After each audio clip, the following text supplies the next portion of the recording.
সম্পর্ক করতো, অবৈধ সম্পর্ক ছিল তার সাথে। ওই যে আওয়ামী লীগ সরকার 5ই আগস্টের পর ক্ষমতায় গেছে, তারপর ওই যে কামাল পাঁচা লাগে সম্পর্ক করতো, অবৈধ সম্পর্ক বাঁচাইয়ে রাখার জন্য। যখন আমার দাদু দিদিমা যখন বিভিন্নভাবে নিষেধ করতো যে তোর বাড়িতে এই যে এইভাবে এরকম লোক আসে, ঠিক আছে, তো এইগুলো আশপাশে যারা লোক আছে তারা দেখলে এগুলো আর কি বলে যে একটা এরকম যার বাড়িতে একটা বড় মেয়ে আছে, বউ আছে, তার আওয়ামী লীগ শেল্টার দেওয়ার কথা বললে উনিও পরকীয়া করছে, এবার দ্বিতীয়বার আছে বিএনপি, উনিও শেল্টার দেওয়ার কথা বলছে, উনিও পরকীয়া করছে। পরকীয়ার জন্য আপনার দিদিকে ফোন করা হয়েছে। হ্যাঁ, শুধুমাত্র আমার দাদু দিদিমা নিষেধ করতো যে তুই একটা ভালো বাড়ি, ও আর কি দলের লোক ছিল, ঠিক আছে, তখন ও আমাদের বাড়িতে আওয়ামী লীগ করতো সেই সময়। হ্যাঁ, আমাদের বাড়িতে আসতো, বসতো, এমনকি আমার যে মামার লাগে সব জায়গায় ঘুরতে ফিরতো। আমার ভাই চলতো তার সাথে, তারপর যখন 5ই আগস্টের পরে আমার বাড়ির পর চাপ পড়ছে যে যার সাথে চলতো, আমার বাড়ির পর চাপ পড়ছে যে রাজু কোথায় তোমরা জানো।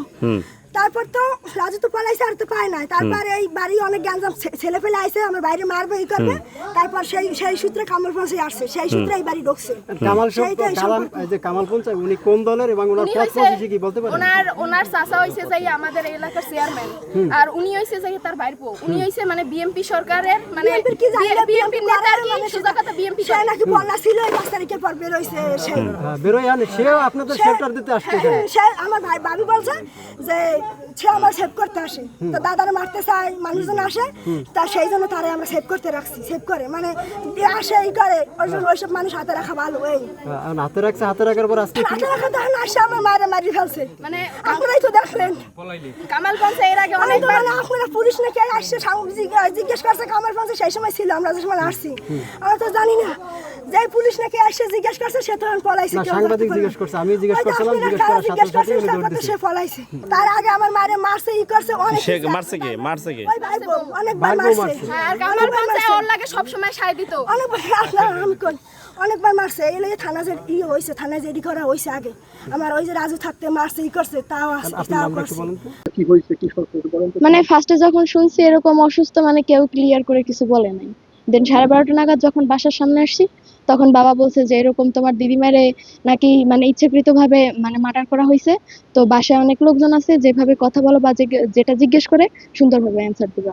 তারপর তো পরে আসি, পরে আইসে সবকিছু শুনলাম যে এটা স্বাভাবিক কোনো মৃত্যু ছিল না, অস্বাভাবিক ইচ্ছাকৃতভাবে আর কি মার্ডার করা হয়েছে। মার্ডার করতে পারে এর পিছনে মূল যদি কারো হাত থেকে থাকে, সেটা হচ্ছে আমার মা। আর হচ্ছে তার সঙ্গী আছে, তার মামা ছিল, আমার মামির মামা ছিল।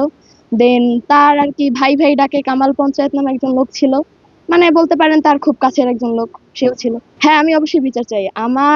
আমার যে দাদি মারা গেছে, এটা তো স্বাভাবিক মৃত্যু না। স্বাভাবিক মৃত্যু হলে এটা আমরা সবাই মেনে নিতাম, কিন্তু যেহেতু সে শেষ বয়সে আইসা এরকম অস্বাভাবিক ভাবে একটা মৃত্যুবরণ করবে বা তাকে মার্ডার করা হইবে, এটা তো আমরা মেনে নিব না। হ্যাঁ, অবশ্যই পাওয়া গেছে, আমার কাছে প্রুফ আছে, আমি চাইলে দেখাতেও পারি। গলায় বলতে আপনার হচ্ছে এই সাইডে হচ্ছে ওই যে চাপ দিলে যেরকম রক্ত থানা দিয়ে যান এরকম, দেন হচ্ছে নখের অনেকগুলো দাগ আছে, প্লাস হচ্ছে আপনার এই যে হাতে, দেন হচ্ছে হাতে শাখা ছিল।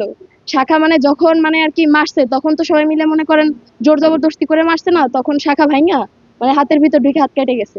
তারপর পায়ে অনেকগুলা চিহ্ন ছিল, মারার অনেকগুলো চিহ্ন ছিল, ওই যে ধস্তাধস্তি করলে যেরকম একটা চিহ্ন হয়, এরকম একটা চিহ্ন ছিল।